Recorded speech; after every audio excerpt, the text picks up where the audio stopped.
I think Cat would be living in the Berkshires in a cabin, no screens and no social media. Fair enough. Maybe she does like poetry reads at the local coffee shop. I don't know.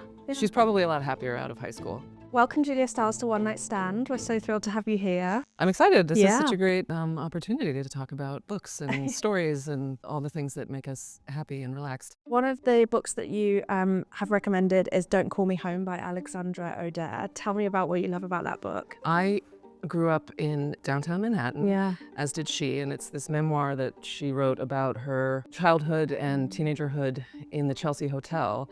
And her younger sister, Gabby Hoffman, and I went to school together and is also an actress and kind of knew her through that as adults. But it's just so nostalgic for me. I actually went trick-or-treating at the Chelsea Hotel when I was like, I think I want to say 9 years old. Wow. What was that like? My mom was not very happy about it. I think she didn't know that we didn't have parents with us, but the nostalgia of New York at that time and also being a kid in New York and how it's kind of like, she kind of treats it like she was Eloise instead of the Plaza, it was the Chelsea Hotel. And so there's this beauty and also grit to her memories of that life where you're like in this kind of fun, playful upbringing, but then also kind of maybe forced to be more independent and grown up than you really are ready for. They've renovated the Chelsea Hotel, and as soon as I walked into the lobby, I was like flooded with tears because it's just such a New York institution. Yeah. The book is about a lot of other things too. I mean, it's largely about Alex's relationship to her mom, but in a very compassionate way too. I mean, one of the things that really resonated with me about the way she portrays her mom is that you really feel how she was struggling to earn a living. She was a single mother of 2 kids, and that was always weighing on her. The way she describes it in the book, Alex was a second parent to Gabby. But also back to the portrayal of Viva and their mother, the past of the 70s and 80s is juxtaposed with the present where Gabby and Alex are now parents themselves. And so they're sort of understanding more where their mom was coming from. She was struggling to take care of them financially and had to always look to other people for help, and that, you know, she did the best that she could. In the book, Alex is describing that experience of being like, I think I remember this, or is it just that I've seen the video of it happening? Oh, totally. I have a bunch of things like that with my childhood memories. Like, I remember saying to my mom, how could you let us walk? I went to school in Greenwich Village. I said to her, like, how could you let me walk home from school by myself in 4th grade? And she was like, you weren't by yourself. I was right behind you. What are you talking about? But the Chelsea Hotel is a centerpiece for that book and for their upbringing. It's just so unique. It's magical. And then also as grown-ups and as a grown-up Alex writing it, you look back on it and you think, oh, it was such a playful time in my childhood. I was like Eloise in the Chelsea Hotel, but actually looking back on it, it was probably pretty dangerous or, you know, not so secure. That leads us a little bit onto one of your second books, which is I'll Show Myself Out by Jessie Klein, because one of the themes that recurs a lot in that book is the idea that, well, it was all fine when we were kids. I think that book is just hilarious. I read it at a time when I was a new mom. She just made me laugh out loud and feel like, oh, okay, I'm not alone in this experience. She looks at all the overwhelm and chaos of being a parent. The chapter headings too. She wants like a lesbian wife. Yes. And then there's another one that had me howling, which is your husband's going to be remarried. Your husband's going to be married 5 minutes after you die. So just remember that all this work that you're doing and care that you're putting into everything and all the fretting over making sure you get everything right, nobody's going to care. Totally. That bit where she talks about, like, why does no one talk about that? She's like, I love my kid more than anything, but the rage that I sometimes feel when they're not cooperating. I was like, you can feel 2 things at the same time. You can love your kids more than anything, but you can also feel totally overwhelmed. Yeah. That's true. Have you ever, you know, felt inspired to write anything about your experience with motherhood, or is it not something that you... No, that's why I searched to books to explain it all to me, because I feel like it's just complicated. That's one of the best things about reading though, isn't it? When you're like... politicized too. I feel like it's very politicized. It really is. I'm too self-conscious about sharing. Yeah. That's why I look to people like this to help me sit through it. How was your experience? Because obviously we're partly here to talk about today your incredible new film, Wish You Were Here, which is an adaptation of a brilliant novel. How was that experience for you being a director with being a mother at the same time? I went into directing Wish You Were Here. We went into production like 3 months after I had a baby. It was my 3rd child. I was just like, I have to do this. I have to do this because now's the chance that I have to make this movie. Anytime I was like scared or felt like I wasn't taking good enough care of my kids or I wasn't focused enough on the movie, I just kept thinking, like, women do this all the time. Doctors do it all the time. Doctors go back to work after giving birth very quickly. Women do it all the time. And I've just switched into like multitask mode. I read an interview that you gave about being on set, and I think it was a script supervisor who said to you, like, you need to own more clearly, saying like what you want when you're directing. Oh my God, yes. What's that like? So Kelsey, our script supervisor on Wish You Were Here, she said to me, you need to stop apologizing. I didn't realize how ingrained it is in me to be a people pleaser and want to make sure that everybody likes your ideas. And so you kind of do it back-footed and are always kind of looking to other people to say, yes, okay. But as a director, you really have to be more the leader. And so even though I was very clear about my vision for the film, I would, in the first couple of days, be like, what do you think? Instead of saying, the cup's going to be white, I would say, well, I was thinking the cup could be white and but maybe it could be this, but I think it should be white, you know? She was kind of like, just get to the point. And that's one of the themes actually in the Desperately Seeking Something book, is that persistence. In what ways, like, do you feel like persistence has figured as like a big part of your career? Is there anything that you feel like you've really had to like dig in on and be like, I want to do this? This actually, Wish You Were Here, definitely is like has been a big lesson in persistence for me. I mean, there were many times where I thought, oh my God, are we ever going to make this movie? And I poured my heart and soul and time into it. And if we don't actually film it, does it amount to anything? Desperately Seeking Susan is one of my all-time favorite movies. It was a huge reference for me with Wish You Were Here. It was a touchstone when I was a child, a teenager, and then watched it more and more making Wish You Were Here, and it really holds up. I love that movie so much. And so I actually reached out to Susan Seidelman. I'm getting bolder in my old age. I slid into her DMs. I said, can I send you my director's cut and get your thoughts on it? She said, sure, and she sent me like a really thorough response. And then her book was coming out, so of course I read it. And yeah, the behind the scenes were so riveting to me. Right. I just love all this sort of like casual anecdotal detail where she's like, Warren Beatty really wanted to come and see the movie, and then a year later I see he's dating her. Like, I just loved it. It was so juicy. I know, I wanted to be like, I want more about Madonna. Exactly. I want to hear more about Madonna. Yeah. One of the themes that goes through a lot of these books, and also is kind of addressed in one of your books, which is Listening in the Dark by Amber Tamblyn, is this idea of women having to like really connect with what they really think and feel. She's a friend of mine, and she is a force to be reckoned with. Also, you know, an actress who started very young, and so finding her voice and her strength and her power, navigating through different career paths. Like, she's a writer now, like a real writer, published and everything, and a poet.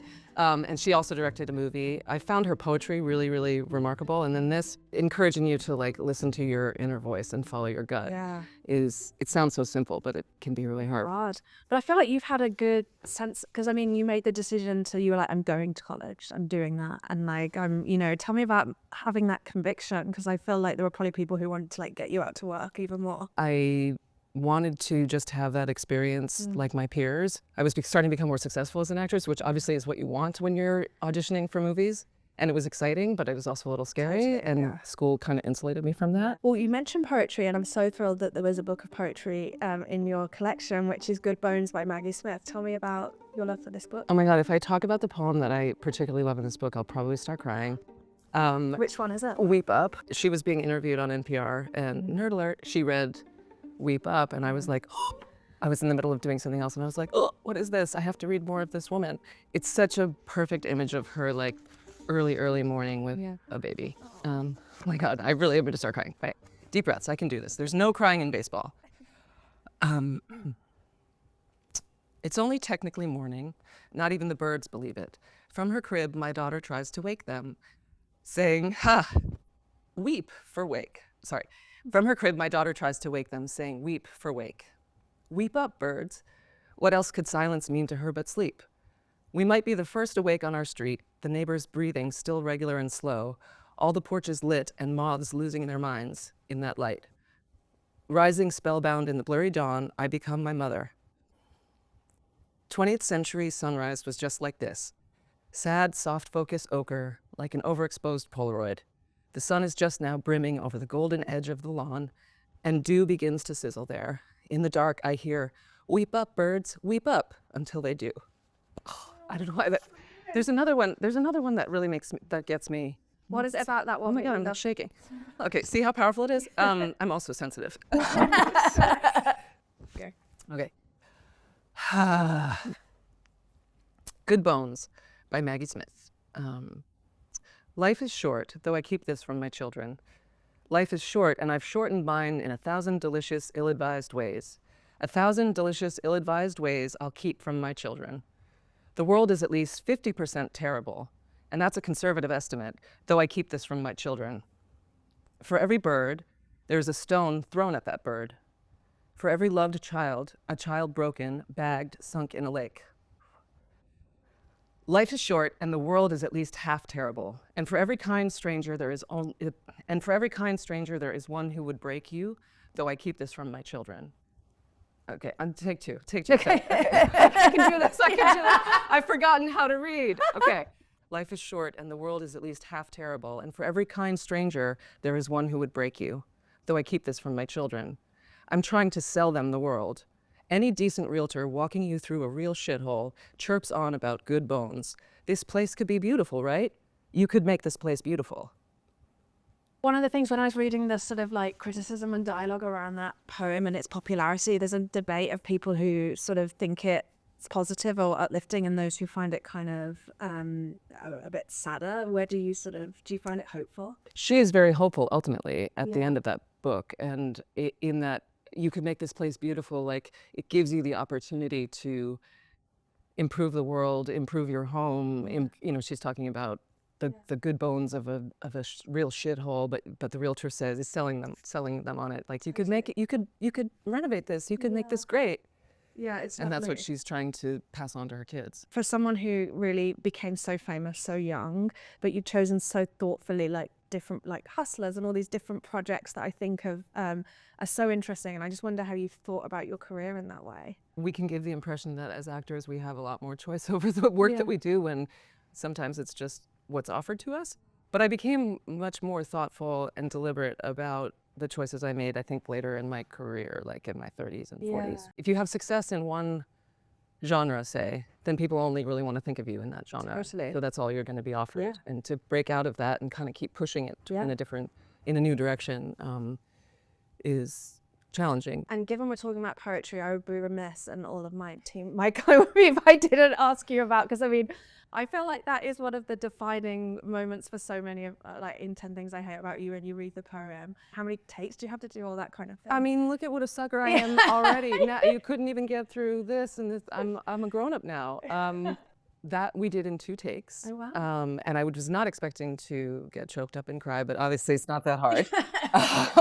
We were filming that at the end of the summer, and the movie was going to be winding down, and it had been such a big experience for me. It was my first studio movie leading role. I loved that part so much. I loved the rest of the cast, and we had had such a fun time, and it was coming to an end. The emotion kind of got to me. And then we had to re-record all of the audio in ADR because there was a creaking dolly. Oh no. So I had to recreate the sound of me getting choked up months earlier. Oh my God. But this is the skill that actors have. That's why they pay the big bucks, clearly. I just loved that script so much. I had been an auditioning actress, especially as a teenager when you're just trying to find yourself. I was constantly told, like, you need to be sexier, you need to be flirtier, you need to smile more, you're too intellectual, you're too serious. And then I read this script with Kat Stratford, a character who was like, oh, give up what you think of me. And she was very outspoken and unapologetic about her opinions, and in a kind of hilarious, sometimes laughable way. Yeah, it was very teenage. Yeah, it was very brassy, but it was still fun and new for the time, and it spoke to me. And then to hear that it speaks to other people too is like so great. Do you think that Kat would have been an Insta poet? I think Kat would be living in the Berkshires in a cabin, no screens and no social media.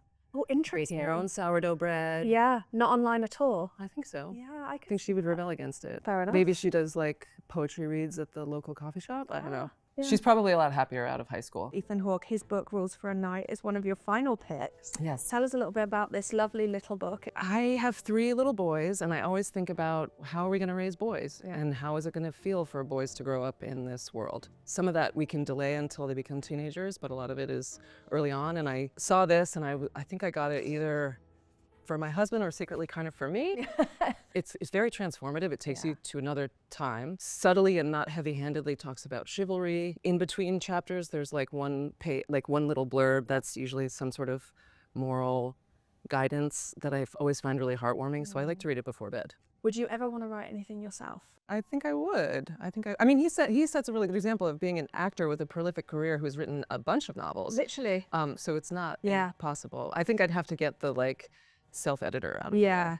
Well, I'm so thrilled for you with Wish You Were Here because it's such a beautiful adaptation. And you made a few interesting changes, I thought, from the book to the movie. I'd like to describe it as like two versions of a love story. There's the love story that they actually experience in real life together, and then there's the love story that they dream about. I think originally I really responded to the idea of connecting with another human being, not on social media or dating apps. It's a lot about the fragility of human life and how our time on this earth is very precious. It's lovely. It's very sweet. And congratulations. It's a fantastic debut, directorial debut. Exciting. Thank you. Thanks, yeah. And thank you so much for bringing so many great books for us to talk about. Yes, thank you for having me. I'm going to make you sit here for 3 hours while I do takes 10, 11, and 12 of me reading a poem and getting through a sentence.